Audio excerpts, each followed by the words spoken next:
So excited for this. I love any opportunity to connect with really smart people and get their take on what's been going on with them. So, Steph, thanks for joining us today.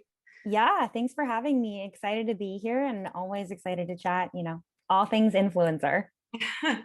So let's get down to business. Let's start with the more obvious question, which I think a lot of people have been talking about, which is, we know that 2020 was extremely wild for people both personally and also from a brand standpoint. I mean, brands large and small, I think, were humbled and challenged in different ways. So I wanted to see if you could speak a little bit about some of the learnings that you got from 2020 that may have evolved the way that you guys are connecting with consumers in 2021? Yeah, fantastic question.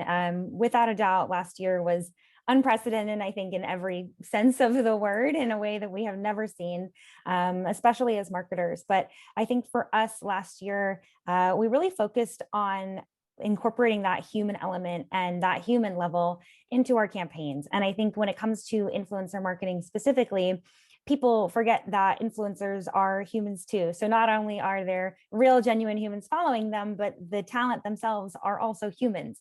And what that means is that, during times that are scary and uncertain and unprecedented, it doesn't make sense for them to be posting the branded content, the same branded content that they did in 2019. It's disingenuous. It feels like a facade. And so I think last year, we really looked to lean on our talent, to listen to them and say, does this feel right for you to post? Does it not? Do you want to post it all? How do you want to frame it? And really listening to them and letting them drive what felt right for themselves and also what felt right for their audience during this time. Because at the end of the day, the talent knows their audience best. So really leaning on them and thinking of this as a true partnership and listening and learning from our own influencer partners along the way as well.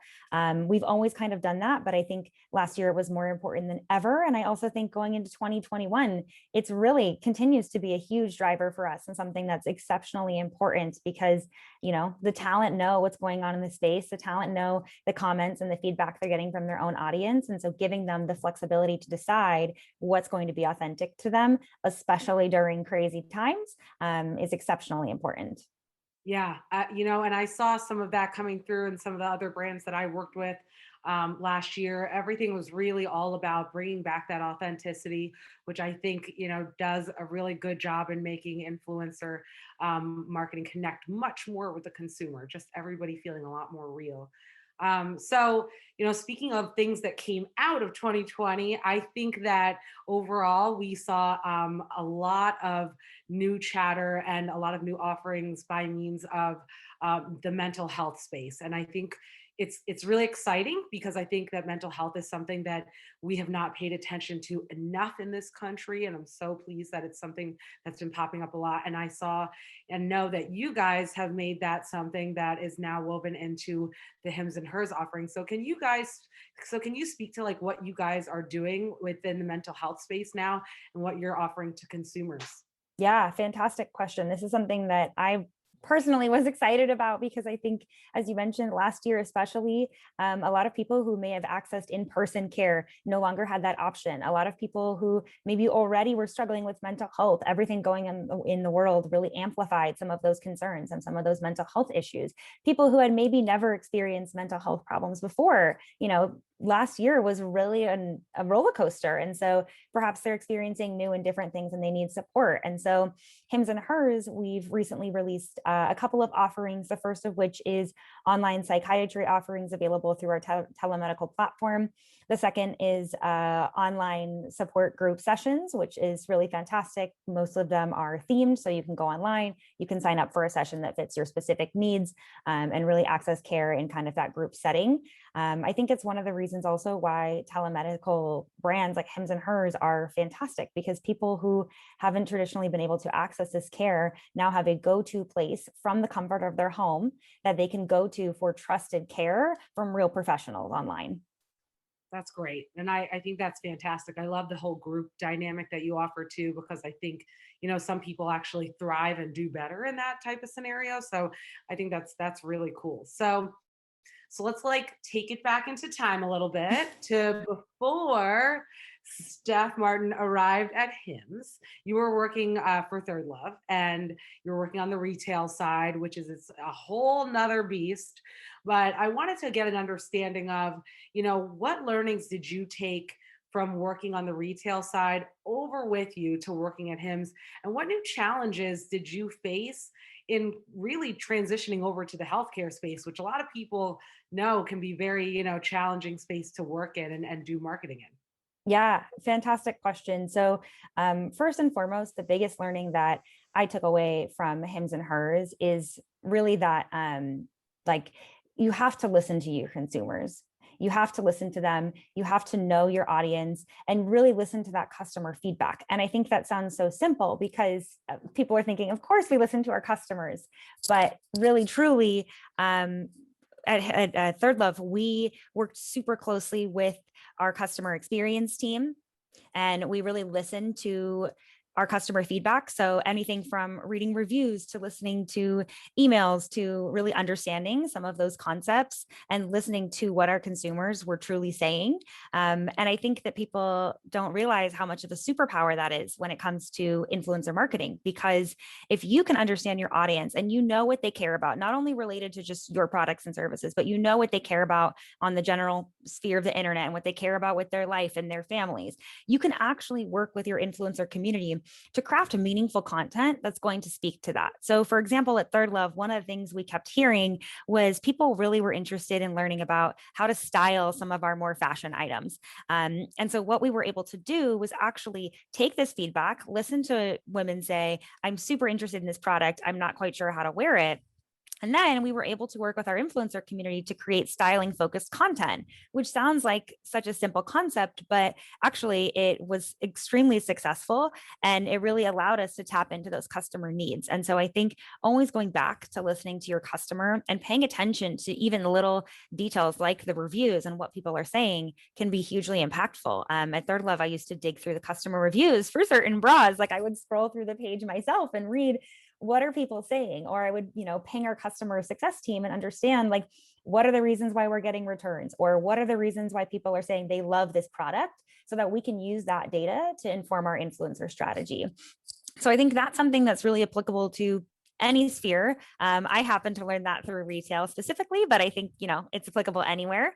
In terms of the healthcare space, one of the biggest things that I think was a surprise for me was really learning how isolating and how alone people feel when they're experiencing issues. So first and foremost, they're seeking care because they're not feeling their best, right? They're dealing with this problem. And so they're already not feeling great.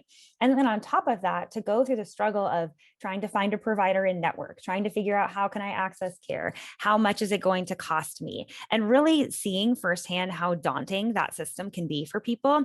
That was the biggest kind of like, I think, surprise for me, is landing on the healthcare side of how many people just feel that way in general. And so I think telehealth services, especially like Hims and Hers, I'm really, proud that we offer affordable offerings that you can go online and you can sign up and you can know what you're getting into. You're not going to have this surprise bill where you're like, I didn't know that I went to this appointment and now I have this bill and I had no idea how much it was going to cost me. Like, you really know what you're signing up for. In terms of the healthcare space, I would say the number one thing there too is continuing that feedback loop, right? Understanding, what do consumers and what do people who need healthcare, what are they looking for in 2021? Because it's not the same as it was. I think, people are kind of over some of these systems that have maybe been really dated or really confusing, and they want something that feels approachable. They want to be able to connect with their provider and send them a message. They don't want to, be stuck in a line waiting many, many weeks for an appointment. They want to be able to access things on their own time. So continuing that feedback loop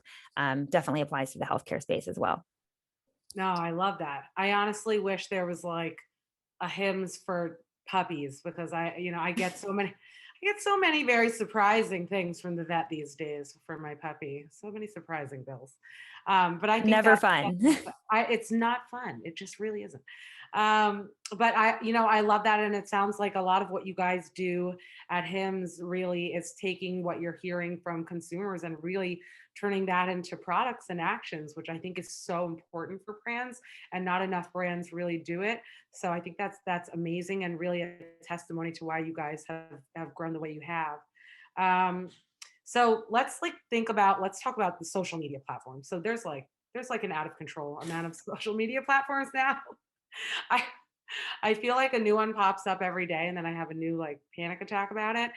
And I tell you, I tried to fight off being on TikTok for as long as possible, but I caved. Um, Don't resist, Jess. I It's gave great. up. I gave up. It sucked me in. They own me now. But there's just so many. And, I know brands are consistently trying to navigate, where they should be and are there consumers there? What do you think are the key social platforms that brands should really care about now, especially in the healthcare space?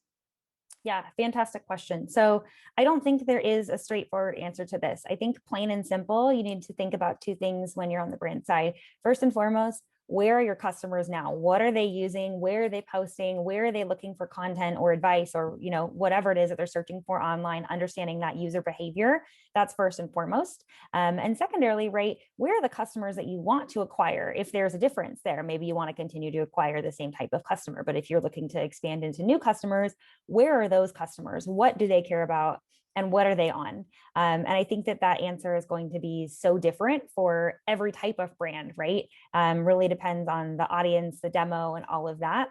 I don't think necessarily the platforms matter as much as how you use them. And so if your brand and your customer is on this platform, and maybe it's not even one of the biggest and most popular platforms, but if your core customer is there, you need to have a presence there and you need to really carve out that space for yourself and differentiate yourself from your competition on that platform. So I don't think it's a matter of saying TikTok is right for everybody or Twitter is right for everybody, because maybe it's not going to be right. There's no, one size fits all solution, but I think it's really about what you say on those platforms and the stories you tell.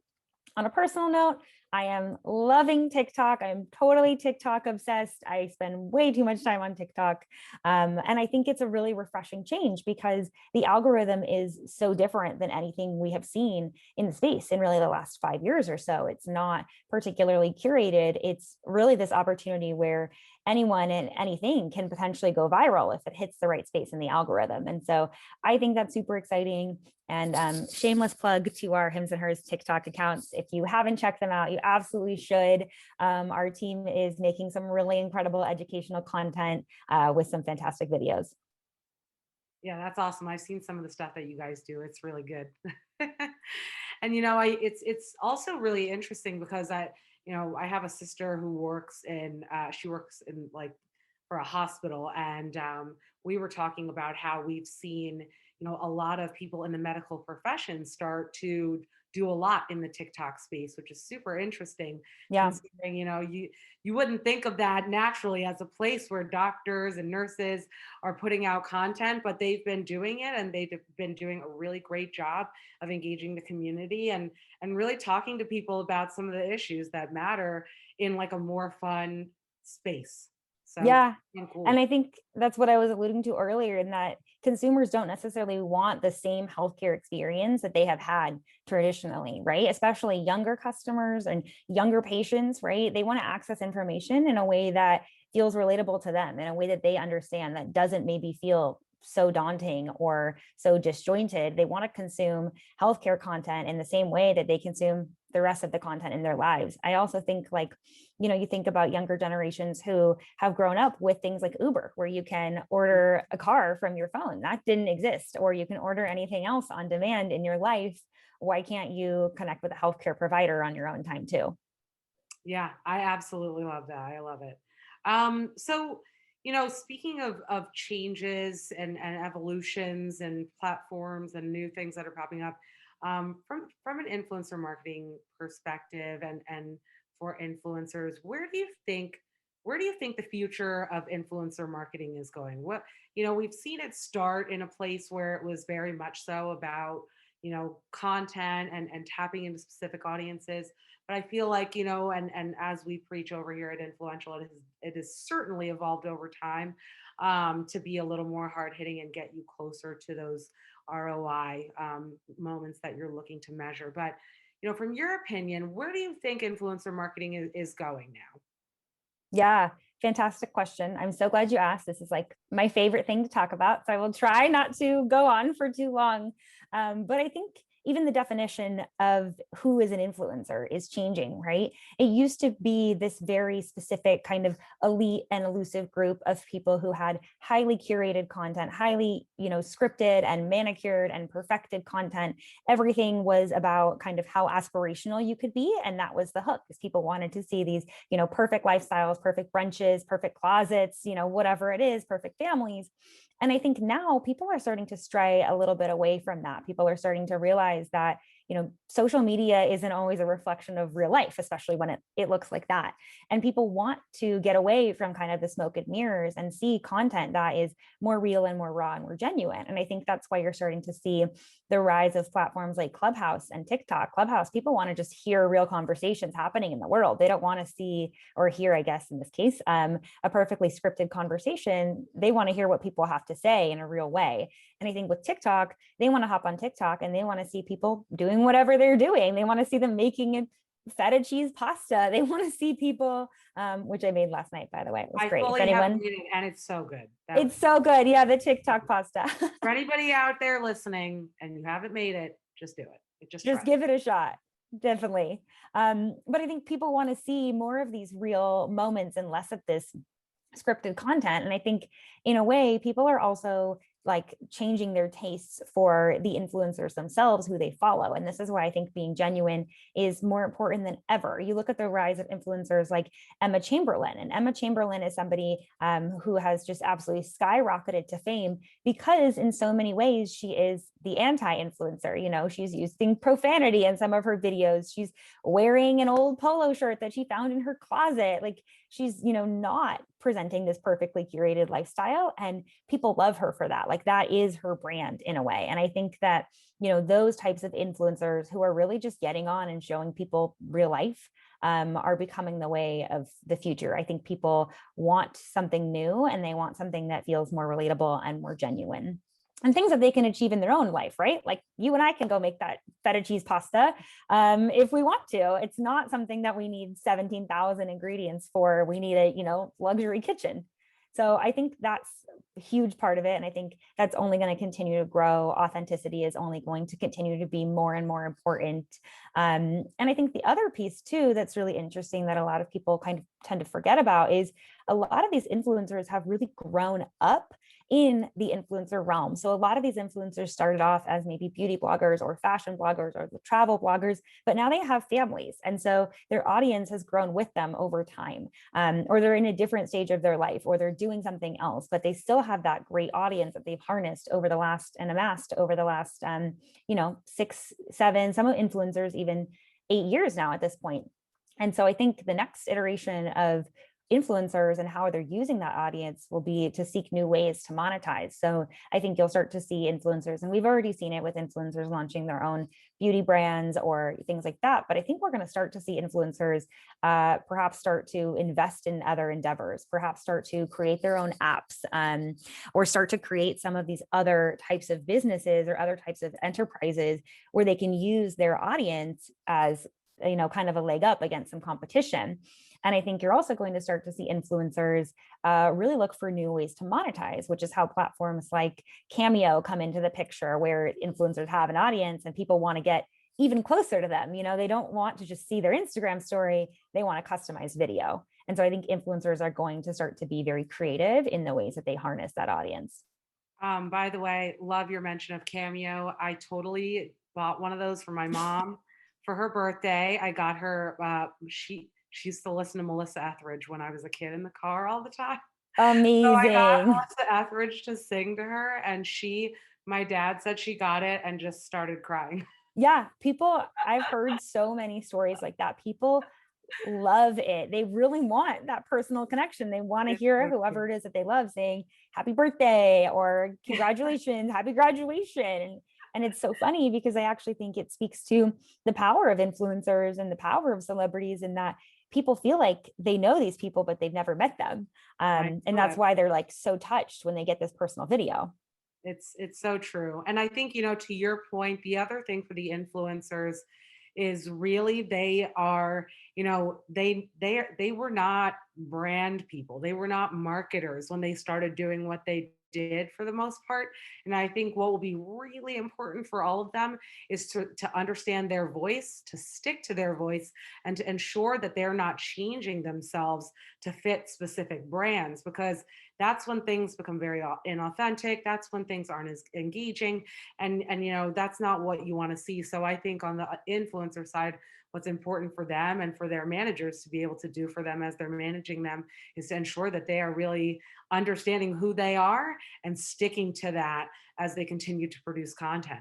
Yeah, absolutely. You are so right. I think it's funny because in the beginning of influencer marketing and branded content, you would get a lot of these comments that would say like, oh, you did this brand post, you're a sellout. I see hashtag sponsored. And Oh yeah. audiences have actually come to really, I think, accept sponsored content in a lot of ways. They understand that this is how their favorite creator is able to create content, is through these brand deals. But what's important is that you don't lose sight, or these, talent doesn't lose sight of who they actually are and what they care about. And so the other thing that I think people tend to forget about or maybe underestimate is how smart audiences are. Mhm. I was working on a campaign probably about, and this was 5, 6 years ago, when I was working over at Style Hall, which is an influencer marketing agency.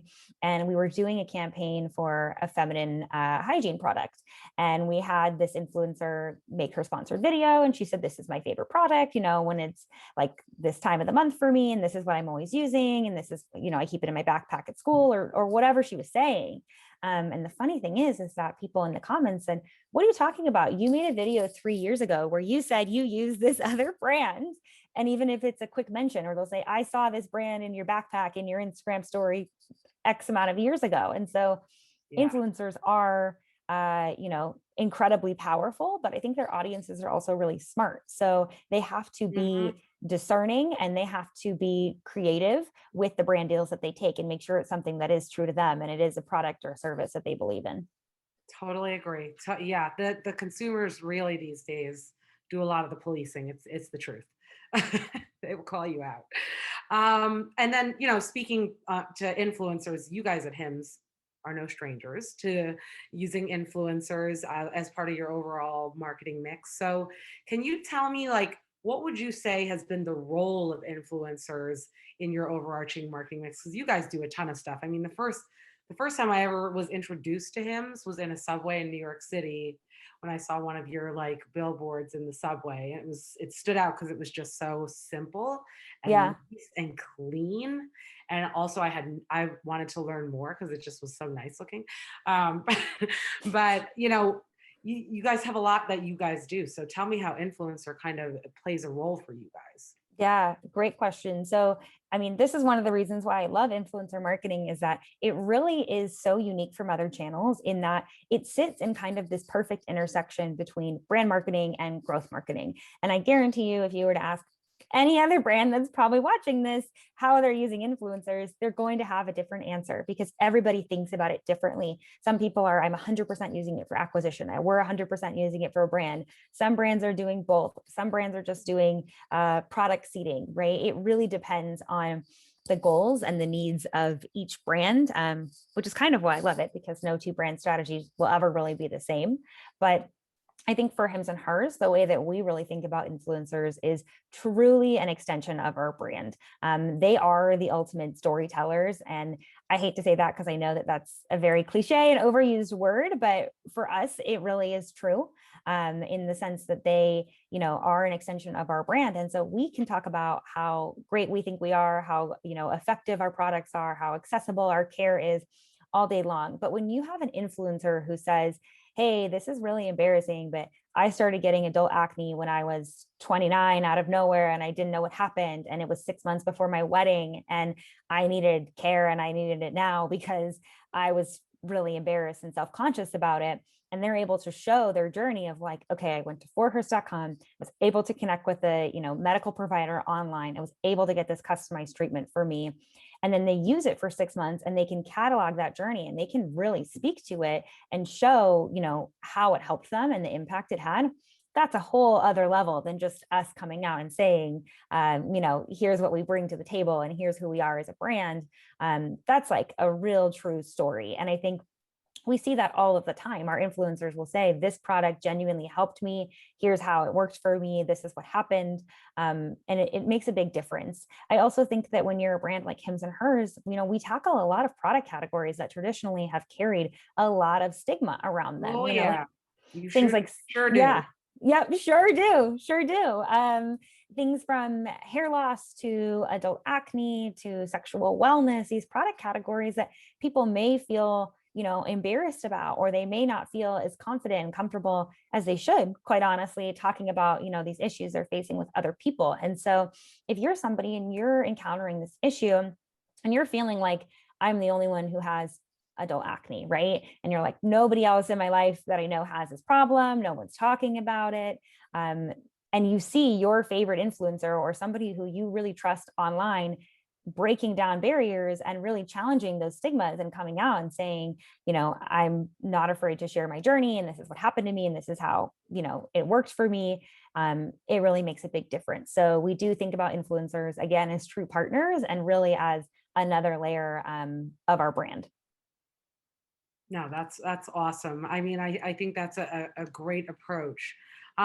So we are going to open up to questions shortly, but I did have another question for you. So, what excites you as a marketer right now, just in general? Like, what are you looking forward to in 2021, professionally, personally? Like, what is exciting for you in 2021?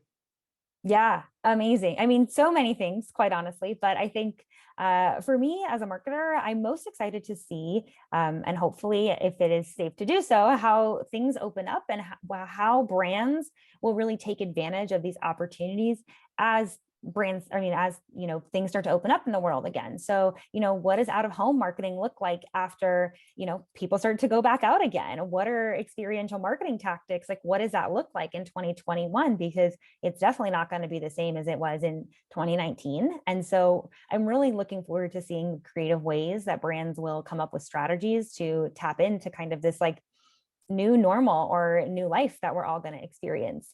So on the marketer side, that's what excites me the most. I also think emergence of new platforms. I know there are a million of them, but I think, Clubhouse, TikTok, like I'm excited to see what's next. I'm always interested in new platforms and, what is the next thing and what's developing. And then I think on the personal side, I think everybody has learned so much in 2020. It was definitely a year of reflection and growth, I think, for everybody in so many ways. And so I'm excited to kind of literally take what I have learned and bring it outside into the world, hopefully soon. I'm excited to honestly get back out and do things and see people again as well. As much as I love a good Zoom call, Jess, and I will Zoom with you any day of the week. I really can't wait to just have that genuine connection with people again in person.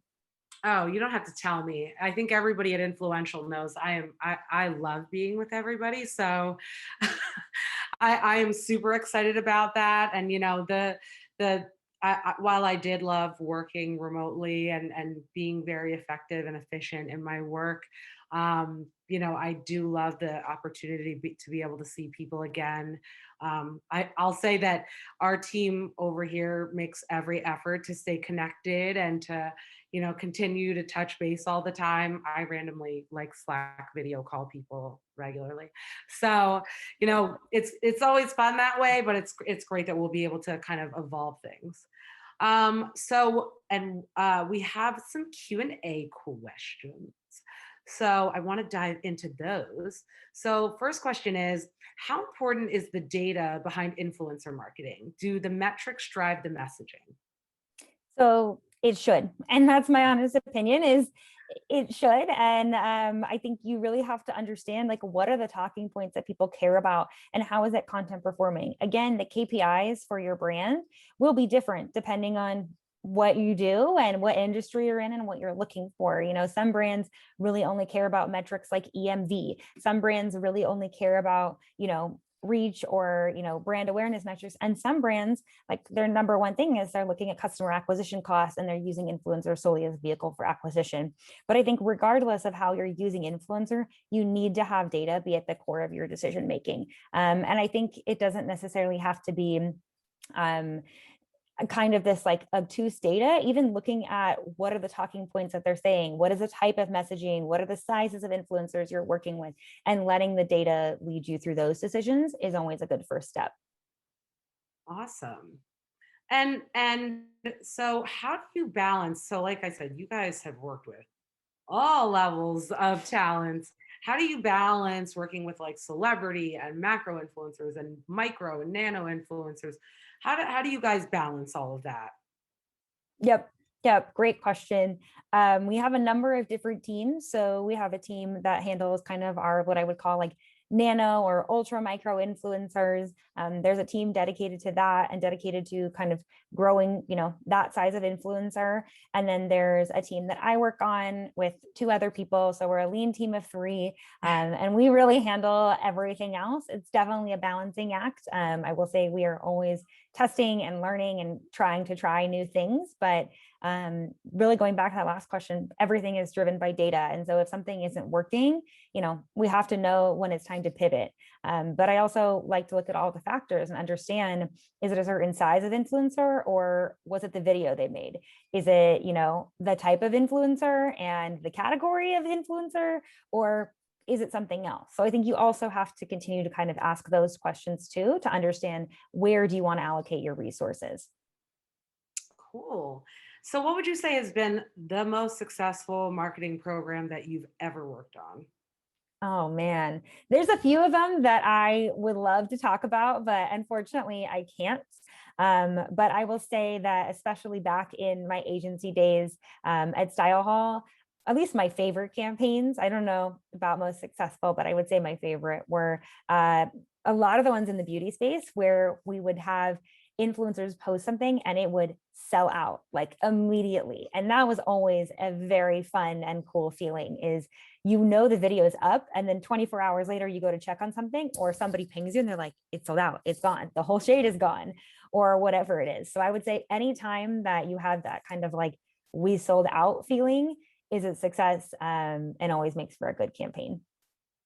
So how do you feel as a consumer? Like, how do you feel that people are engaging with brands differently? I would say looking at it from 2019, consumers engaging with brands to where we are today. How do you think people are engaging with brands differently this year as compared to past years when things were a little less crazy? Yeah. I mean, I think first and foremost, like I'm starting to understand that, people want to support brands that support the things that they care about. And so consumers are starting to ask questions like, what did you do last year? How did you support your team? How did you support different social movements? How are you supporting these, communities, right? Really understanding like what are brands doing and are the brand values aligning with my own personal values. And I think people are more and more starting to ask some of those questions, right? Things like sustainability. How are you handling sustainability, right? How are you handling, is your packaging recyclable? Do I want to actually spend my money here? Is this supporting something that I support? And so I think consumers are really starting to ask some of those questions, and they want to support brands that believe the same things that they believe, and actually that do the work too that goes with it. Yeah, no, I can agree there. Uh, One other question is, okay, telehealth space. Where do you think the telehealth space is going to go next? How do you think it's going to evolve? I feel like, it's continuously evolving already. What do you think are some places where telehealth might go in the future as, people are going to start to be able to go out and like go see their doctors more and things? What are there other, offerings in the future or things you think might be added into the telehealth space or interesting for consumers based on what you've seen them talk about?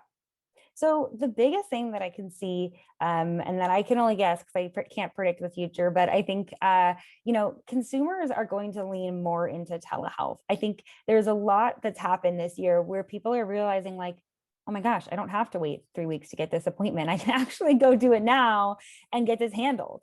And of course, that's not going to be right in every single scenario, but I think consumers have really learned that maybe they don't have to go back to doing things the old way that they were doing before, and now there are maybe better, more affordable, or more accessible options.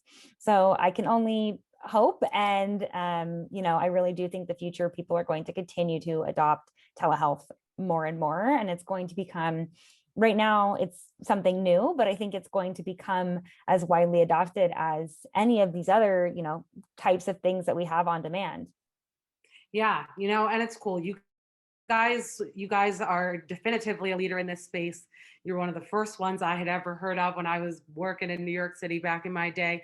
So it's really cool to see you guys continue to take the reins and be leaders in the telehealth space. I know I appreciate it because quite frankly, I love to travel. So the fact that I can consult with doctors or like get my prescriptions done all without having to even, call anyone or like have like crazy conversations with receptionists about my insurance is super nice. So I totally love that. And I also think now that, we're in a space where, just like in the last session, they were saying there's just more and more people who are going to be working remotely and not in the same city as their jobs. I think it's going to be very important for them to be able to access something like this. So I think, Absolutely. And with telemedical services, right, a lot of these prescriptions can be sent to your house. And so I also think that this year we've lived in a world where people are getting almost everything delivered or sent straight to their house, right? yeah. A lot of people are turning to, I mean, more people than ever, I would say, are starting to turn to online resources for things instead of going to the store. You're just having it sent to your house on Amazon Prime or whatever it is. And so I think having, your healthcare function the same way is kind of the next step for people. Yeah, no, I love it. I love that, you guys take the surprise out of things. My mother has been in the health insurance industry for like my entire life. So I always saw it as such a complicated space. And like I never, I think I had a better grasp on healthcare in general because of her. So I can only imagine how much more confusing and hard to navigate it is for like the regular human being. So I think I love what you guys are able to offer consumers in that transparency and clarity. I think that's what they're really looking for, and looking for some guidance there. So I think that's great.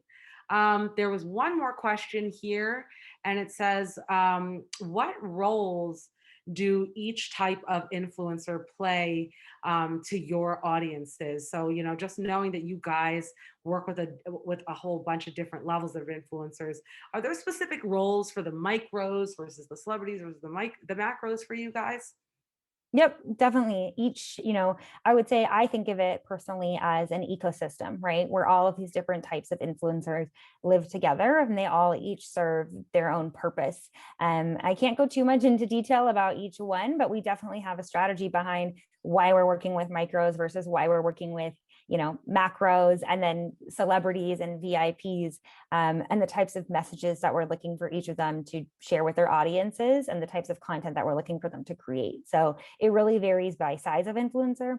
But I would say it also goes beyond that too, because the number one thing for us is always, does this make sense for this influencer to say this thing about the product? Because again, consumers are smart. And so if this influencer has never made a video before and we're asking them to make 5 videos, like people will notice. And so I think, yes, it is tiered out by size and, each size of influencer works differently with us in this ecosystem as a partner. But at the same time, I think one of the really great things about Hims and Hers is we're always open to hearing genuine ideas and feedback from the influencers themselves too. And so if they come to us and they say, I have this really amazing idea, or I've actually been using your product for this amount of time and I want to tell my story, like we're always open to hearing that too. So, since you're so well versed in the influencer marketing space, what would you say to brands who are, just growing just like you guys were from the beginning? What would you say to them, to those brands that are like a little bit hesitant to using influencers? What would you say to them in regards to your experience with working with influencers? Yeah, great question. So I would say to ask them, like, what are you hoping to achieve with influencers, right?